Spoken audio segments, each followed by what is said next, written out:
Hello and welcome to episode 92 of the Mo Money Podcast. Thank you so much for joining me on this wonderful Thursday episode. For today's episode, I am interviewing a listener of this podcast, but she also has her own personal finance blog, which I'm super excited to share with you. So she has a very interesting story. We try to tackle some of the, most interesting, important points and turning points in her life in this episode.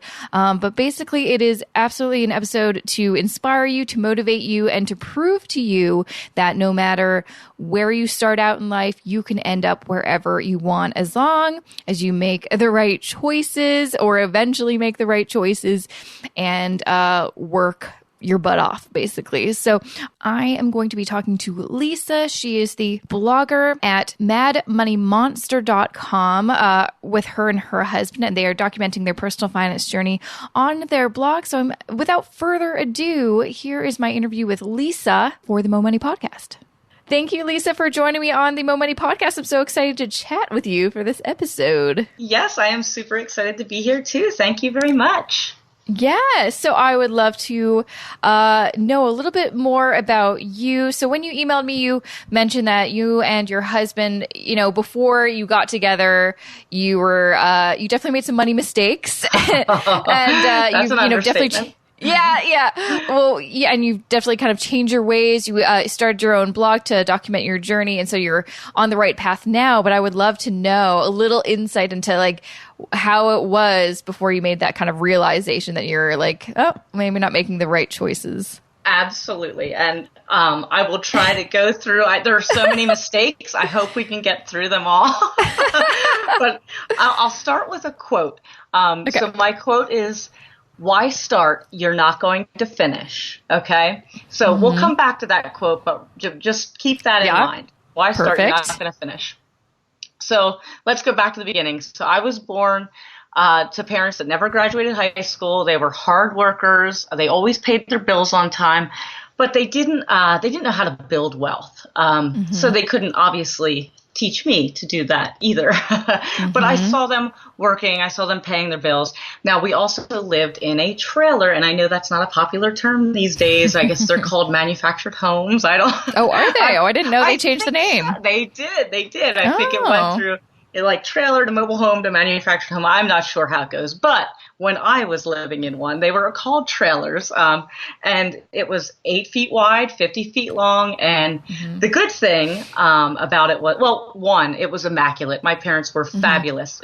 You would have thought they were CEOs at a company, the way they presented themselves and the way they looked. Like when we stepped out of the house, we looked, like higher income suburban people, which was great because I went to the good school. So that was a help. That was definitely a benefit. Now, I did have the embarrassment with living in the trailer, not because anybody really picked on me. It's just something I learned that I should probably be embarrassed about. So I kept to myself. Didn't really think I was smart enough to ever go to college. Didn't think I could afford to go to college, partly because my parents would say, "Sorry, we can't afford to send you to college." So when you hear that over and over, you think, okay, well, maybe that's not in the cards for me, right?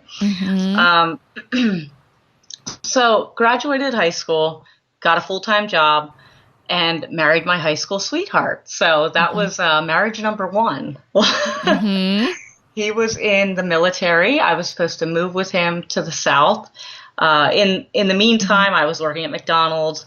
I was sexing chicks. That was a fun time. I don't know if you know what that is, but I do not. What is that? I worked at a hatchery. I sat on a conveyor belt with about 20 other people, and there would be these little chicks. They would dump them out of their pallets, and they'd go around the conveyor belt, and you'd have to pick them up by their wings and throw them down the male chute or the female chute. So, oh my God! Yes, and then they would go over to the vaccination table, and yeah, exactly. Wow. I don't know how the whole thing worked, but that's what I did for 8 hours a day. Wow! Exactly.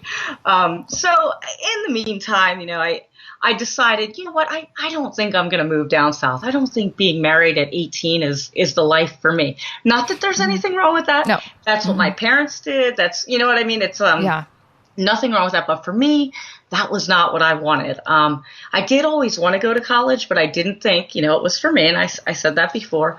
And I didn't know how to go about it. I didn't know who to talk to. I didn't know how to do it, basically. So I ended up working at a factory soldering electrical components together. And there I met a pivotal person in my life. He was an engineer. He had his master's degree, but he was still pretty much young. He was, I think he was still in his 20s, late 20s maybe at the time. And one day I'm working on this project with him. I'm soldering the parts, and he was sitting there with a master's degree, and he had some patents to his name already. And he said, "What are you doing here? Why are you here?"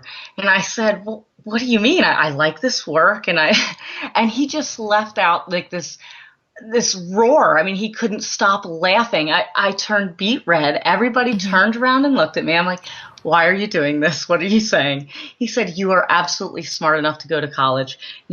Anybody can go to college. You can afford to go to college. You work here, just pay for it as you go."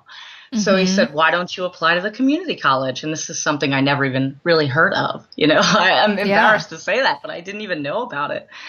So secretly, I go back and I apply on my own. Didn't tell anybody, didn't tell him, didn't tell my parents. And a few weeks later, I get the acceptance letter in the mail, and I was ecstatic. I mean, I was so ecstatic. I told my parents, "Look, I got accepted." They, of course, were congratulatory, but, at the same time, they said, "Oh, sorry, we can't help with the finances. I don't know how you're going to do that." But I was working full time at this factory, so. And then I went to the engineer and I said, "Look, I got accepted," and it was great. But now at the time, I had no idea about an open admissions policy. So I didn't know that they accepted everybody, but no matter. But still, yeah. I was excited, right? Yeah. Yeah. Yeah, exactly. I made, up until that point, I was trying to find my way, my whole goal really was to get out of the trailer park because I didn't like the stigma that I grew up with, right? So I just wanted to get out. So I saw college as a way to do that. So I started taking classes. I would take 2 to 3 classes in the evenings. I would work at the factory during the day. So, I'm getting up at 5:30. I'm working until 3. I'm eating at Wendy's on the way to school at night, and then I'm there until 10 o'clock at night. So that was 4 years. That's brutal. It was unbelievably brutal. So I did that for 4 years just to get my associate's degree because I was working, at the same time. But the one thing I wanted to come back to that quote, "Why start? You're never going to finish." So I remember so I got the acceptance letter. I'm working at the factory, and I'd saved up $600, right, to take my first 2 classes. And it was a lot of money for me, okay? So I'm sitting there holding it, and I'm sitting with a good friend, or the parent of a good friend, and I'm sitting there as my $600, and I thought that was the night I wanted to drive down to the community college and actually sign up for my first 2 courses. And they looked at me, and I guess you know what they're going to say. They said, "Why start? You're not going to finish." Aww. And it just lit a fire in me. Good. And I got up, I drove down to the community college, and I took those first 2 courses, and I didn't stop until I had my master's degree. So wow. I'm sitting here today with a master's degree in a scientific field. I work for a pharmaceutical company, a major global pharmaceutical company. So it definitely paid off. And that's something I want people to know when they're younger. Don't listen to the naysayers. If you have a passion to do something, you can do it. Just do it. Like the Nike slogan. Like the Nike slogan, just do it. Yes, absolutely. Absolutely. No, that is super inspirational. And believe me, I definitely, I had a lot of support growing up, but I also had a lot of naysayers, "Oh, you're a girl, you can't do this," or, you're not smart enough, or blah, blah, blah. Oh yeah. And it's, for me, I'm just like you. I try to, let my haters be my motivators. I'm like, oh really? I'll show you. And that's I still have that mentality, but it works. Yes, it does. Whatever gets you to the finish line, right? Whatever gets you there. Exactly. Oh my gosh. I remember at my graduation party for my bachelor's, I had told that story, because it was a driver. So Yeah. everybody knows that story. I got a card from a relative, and inside she said, "We don't just start college, we finish." Mm-hmm. So that was great. That was wonderful. That's amazing. Let's move on to some not so great decisions that I've made. That had I not made these decisions, I'd be sitting here probably retired for about 5 to 10 years. Okay. Mm-hmm. So, after the marriage ended, the 18-year-old, when I was an 18-year-old, I got through the college. I got into a relationship. It wasn't a great relationship for me. We just didn't mix. We were kind of like oil and water as far as that goes. But so the second half of my bachelor's degree, I went full time. I was with this person. So we were living together at the time. And that was partly why I was able to finish the second half of my bachelor's full time. So I didn't have to work that factory job. But in the meantime, I also worked in an ice cream plant. I worked with kids during the summer. I was a dog walker. I did whatever I had to do. I was hustling to get some money. But anyway, I allowed that bad relationship to last for 7 years. Okay. Wow. knowing probably after 6 months to a year that this is not what I should be in. This is not, I don't see this person as my husband, as my future husband or father to my children or whatever. But you know what? Inertia just takes over, and I'm working on school, and he was working long hours. So it was just something that I didn't put the time into thinking about how that's going to affect my life in the future. Right. So I just let, 7 years slip by, just not even thinking about it. So at the time I did graduate when I was with him with my bachelor's, and I got my pharmaceutical job, my first pharmaceutical job, and starting salary was $45,000 a year.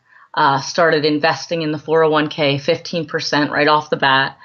Started maxing out the Roth IRA right away. But that obviously didn't last because the relationship didn't last. So right before we broke up, about probably 6 months before we broke up, I bought a rental property. Okay. So this rental property I bought for my parents. I wanted to move them out of the trailer and into this rental property. Of course, this was in 2007, and I think, oh no, very tough of the bubble, right? It was a very tough. But I was with my longtime boyfriend, and he was making plenty of money. I had plenty of money. I could easily subsidize my parents to the tune of $800 a month. Correct? Yeah. Sure. As long as we stayed together, which we did not. So that relationship fell apart. I lost the big house. We had the big suburban house. We had brand new. We had an in-ground pool put in. It was fabulous. I was living the life. I was right around 30 years old, right? And we broke up. I had to move out of that beautiful house. Now remember, all I wanted was to get out of that trailer. So at 30, I'm moving out of the beautiful house with the in-ground pool into an apartment with 4 lawn chairs. That's all I had. That is all I had. Now, how many women or girls graduating college picture that for themselves at 30, right? Probably not a ton.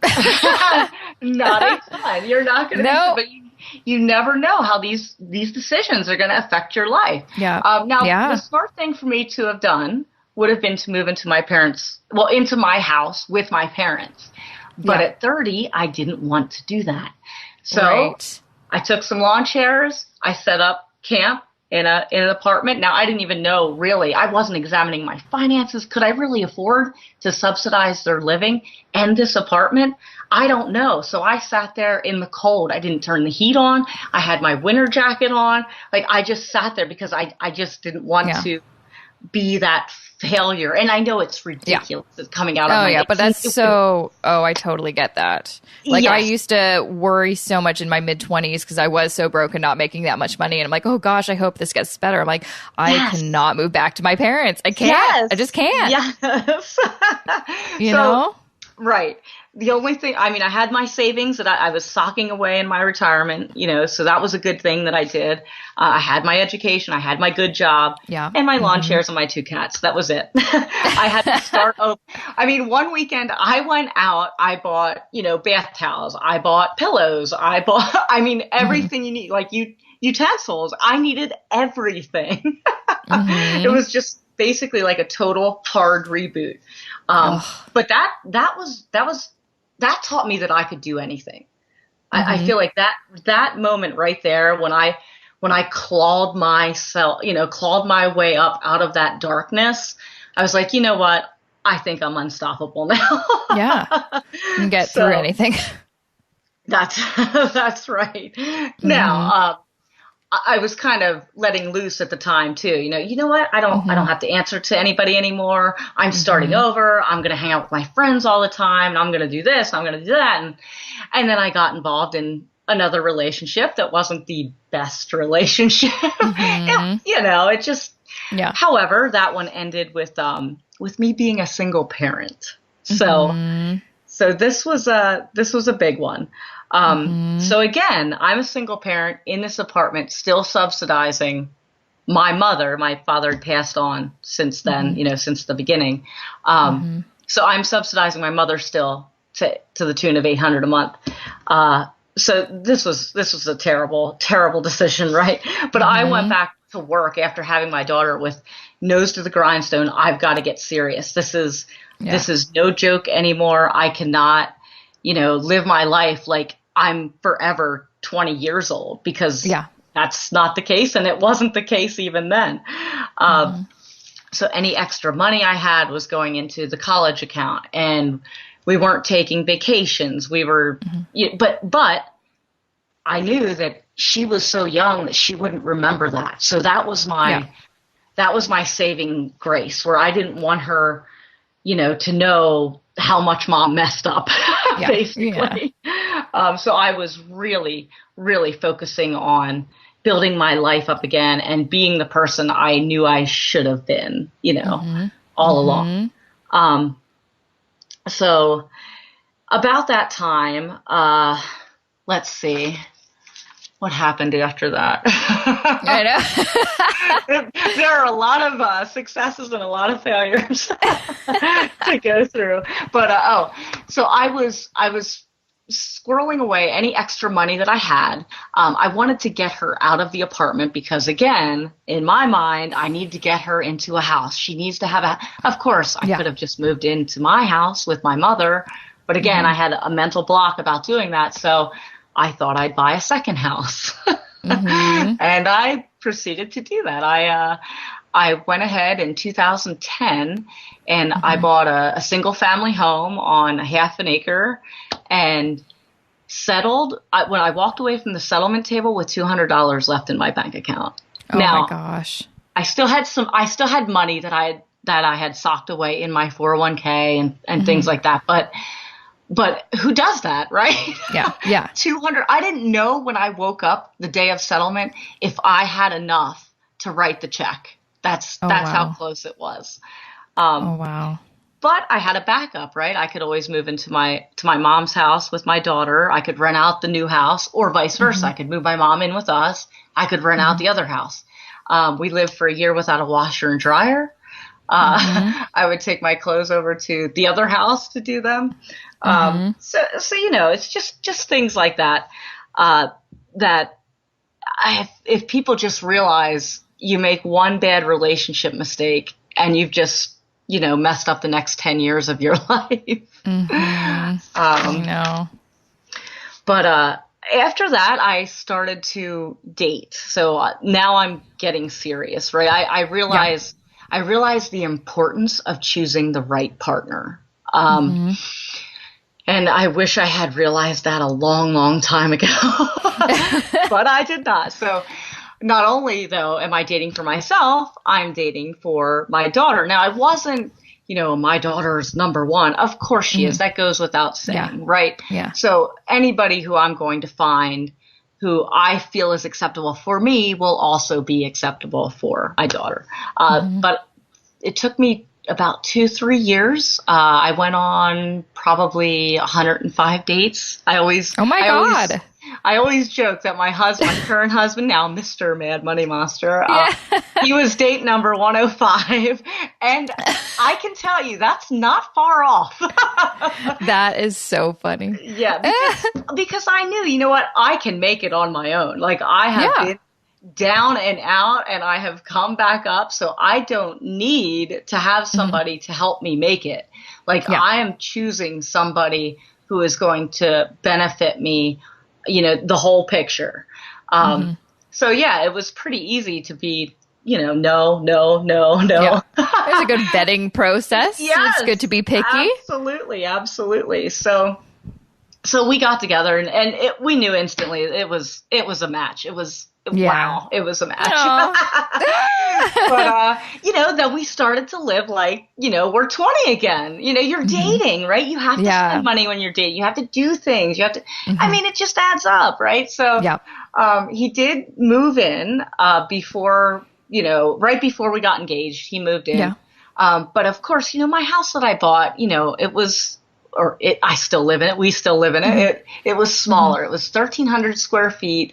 I bought it to be a rental property eventually, you know, because that is my plan and our plan now. But in my mind, it was too small. You know, we can't live in this small house. Oh, this is, and we had animals. We have 2 dogs now because we blended our animals. So 2 dogs, 2 cats, a kid, and it is on the smaller side. You know, it's a 3-bedroom, 2-bath house, 1,300 square feet. But so what were we doing? We were looking for a bigger house, right? Yeah. Now what's interesting, my husband, he's always been good with money, but not great at wealth building, you know? So, and again, he never really focused on, okay, well, I'm working X number of years, and if I do this for another X number of years, I could be here. Like that wasn't his focus. So his focus is film and his passion is film, and he is successful in it. However, his pay is variable and unpredictable. So we're looking at these homes, which oh my gosh, this is all I ever wanted, right? The big suburban house, right? This is my dream. So we're looking at these all the time, not really examining if we can comfortably afford it, you know, just assuming we can. So a few years ago, you know, we get a house under contract, and it was gorgeous. 5 bedrooms, right? Like 3,000 square feet. Oh my gosh. Oh, wow. It was fantastic. However, I couldn't sleep at night. I mean, I was having heart palpitations. It was just anxiety out the, you know, wazoo. It was crazy. Fortunately, after a few months, the home inspection comes back and there was a mold issue that they couldn't get remediated. And we're like, you know what? We're out. We are out, and we are smarter than this. And we are not going to do this stupid stuff that we've been doing for we would take 2 steps forward and 10 steps back. I'm like, this is ridiculous. We're smart people. We're educated people. We make, you know, high incomes. What are we doing? Yeah, exactly. So we finally got our heads out of our butts, and we're like, we're going to stay in this small house. We're going to renovate it. We're going to renovate it with cash, and we are going to retire in a few years. That's what we're going to do. Ooh. So do you have plans for? Yes. Do you have plans for early retirement then? Is that kind of your major goal? So our major goal is, I don't think my husband will ever retire. He will work. I mean, he lives. Because he loves what he does? He loves it. He loves it. I mean, he was a teacher for about, 12, 15 years. And he left that to pursue film, because if not, then when, right? Yeah, so exactly. That's where he was. So he's like, you know what? I'm doing it. And that was a few years before I met him.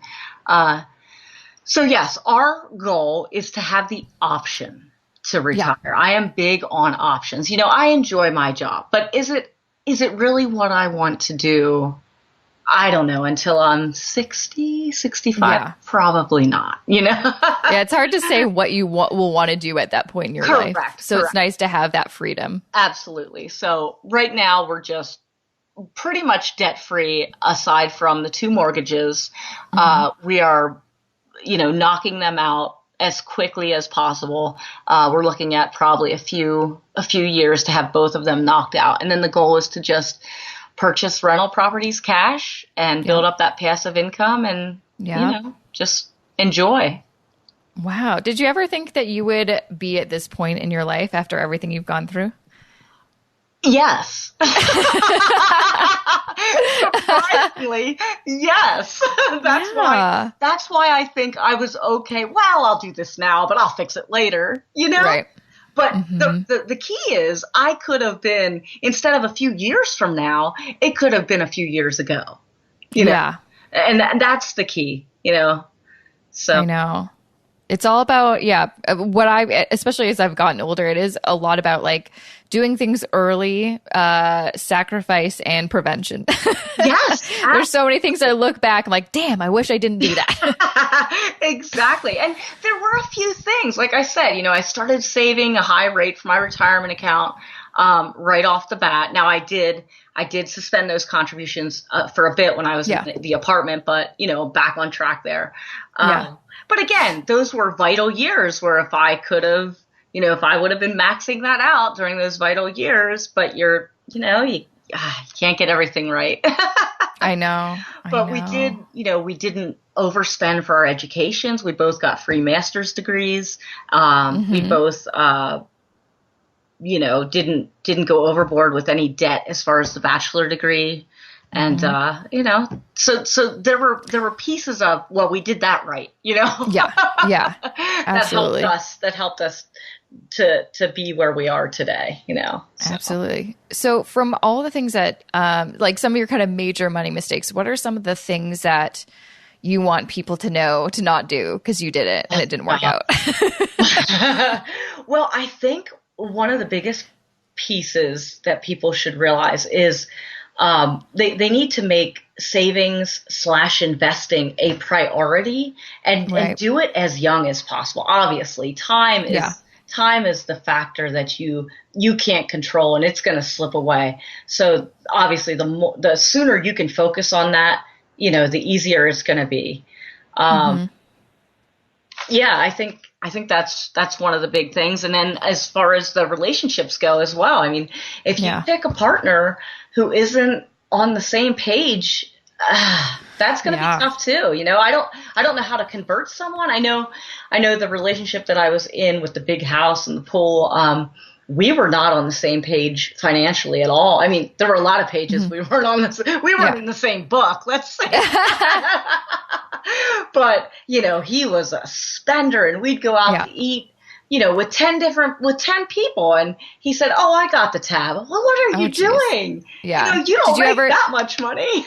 Yeah. Did you ever talk about money with him, or was that one of the things that you felt like you did? Oh, really? Yes, absolutely. But there was just the resistance and just not an openness, did not want to change, did not want to listen. So I don't know. I mean, obviously not everybody's like that. You can, but I could see how that could be, that's kind of a deal breaker if someone's not open to change. And it's like, no, we're talking money. Like this is our future. Like, come on. Absolutely. Come on. Absolutely. And the great contrast is that my husband now, we'll go once a month, we'll do like a financial checkup and we'll go to a coffee shop and I'll take the laptop and I'll have a presentation ready. Oh my God. I love that. Right? That sounds so cute. I'm more into money and graphs and charts than obviously he's the filmmaker. I'm the scientist. Come on. Right. Yeah, exactly. Oh my God. But we'll sit down and I'll even prepare a presentation on something that he might not quite understand, like something with real estate or so. It's just great. Yeah. We love it. So it's such a contrast though to the relationship. I'm so curious, how did you kind of get involved in real estate investing? Was that just something Yeah, like that's very interesting. To the trailer park, doesn't Is it? It all goes back. When growing up, all I wanted was a house. All I wanted was a house with a second floor, with a flight of steps. That's all I wanted, you know? Yeah. So I hear you. You know, it's become this kind of obsession. Like, I want to own as many houses as I possibly can. No, that's definitely a dream of mine too. And I think I didn't grow up in a trailer, but I grew up in a very small rancher with and I always shared a room for like 15 years of my life. And growing up, I'm like, oh, one day I just want to, you know, have a lot of space. And we're working on it. Working on it slowly but surely. Well, that's what I thought I wanted, all that vast space. And I'm thinking, I know. I can't even keep this house clean. What am I thinking? Are you kidding me? I know, actually. I know. Oh my gosh. We have much work. Oh. It is a lot of work. I know. Yes. We moved into we were in a one bedroom we've always lived in one bedroom apartments for years. And then when we finally bought our place in the summer, it's a 2-level townhouse, which is great. So much space, but it takes a lot more time to clean. I'll tell you that right now. Oh, yes, it Didn't does. expect that. I know. We did a finish on our basement over the summer. So now we took it from 1,300 to 2,100 square feet, and it's fantastic. We love it. It is awesome. The appropriate amount of space that we need. But you know, just having this additional space, it's like the work, it doubled. You know, it's like doubled. And the contractor, well, don't you want a bathroom in the basement? I'm like, no, I do not want to clean another toilet. I'm sorry. Exactly. No. Exactly. Thank you. Exactly. So I'm so curious, when and why did you get the idea to start your own blog? Was it mainly just to start documenting what you've gone through? You know, I was so what's the word? Scarred by the mold house. The anxiety and not sleeping at night, and what if he doesn't get paid, you know, what he's expecting to get paid. Oh my God. Yeah. I was so scarred by that. We've got to get our crap together, you know? And I just started Googling, you know, searching on the internet. I don't even know how I came across these financial blogs. Yeah. I didn't even know they existed. And this was like just a few years ago. I know. There's a lot. Yeah. It's an underground movement I didn't even know about, right? I'm like, I want to be a part of that, right? Yeah. I can do that. Absolutely. So I was racking my brain for names. I'm like, what sounds catchy? I want the word money in it, you know? Yeah. So that's how it came about. I love it. I love it. Well, I'm so glad that we got in touch and then you're on the show, and I'm excited for other people to listen to your story and then to check out your blog too. Absolutely. Oh, and I want to say one more thing. So, with the trailer, these days I love them. I feel like I'm Googling, you know, vintage mobile homes. Like I've even suggested we need to move into a vintage mobile home. Oh my God, I would love it. Simple living. It's all the rage now. Do you know how much we could save? I'm like, I know. And then I think back, like I have a love for mid-century modern design, and our home was late 1950s. It was solid wood. I mean, it was gorgeous. I'm like, this is where that love came from. It never clicked before this year, but that's so funny. It is. So, you know, I just love it. So I don't want to offend anyone who lives in a manufactured home or, you know, anything like that. I think they're great, and I would, if I didn't get any resistance from my husband and daughter and dogs and 2 cats, I would move into one tomorrow. Well, who knows? Maybe you'll have like 1 or 2 to rent out or to retire in. Absolutely. I don't know. You never know.